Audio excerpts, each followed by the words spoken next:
ആണ് പോയിക്കണോ? ആ ചെക്കന്മാർക്കൊക്കെ ഭ്രാന്തോ.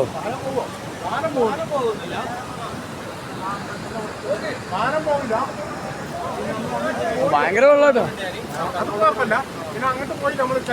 ഒരു ചെക്കനായിട്ട് പോയിനെ മുണ്ടക്കായ്ക്ക് കോളശ്ശേരി എത്താക്കാൻ ചെക്കനായിട്ട് പോയിന്. പ്രശ്നങ്ങളൊന്നുമില്ല. അത് ഒറ്റ പറഞ്ഞാലും പറഞ്ഞേ. അത് സേഫ്റ്റിയായി പറഞ്ഞ അവരെ നമ്പർ ഉണ്ടെങ്കിൽ എന്താ പറയാ വരാൻ പറയണോ? അവിടെ വെക്കാൻ പറ്റില്ല. ഈ ജാതി വെള്ളം വരികയാണെങ്കിൽ എങ്ങനെ നിൽക്കുക?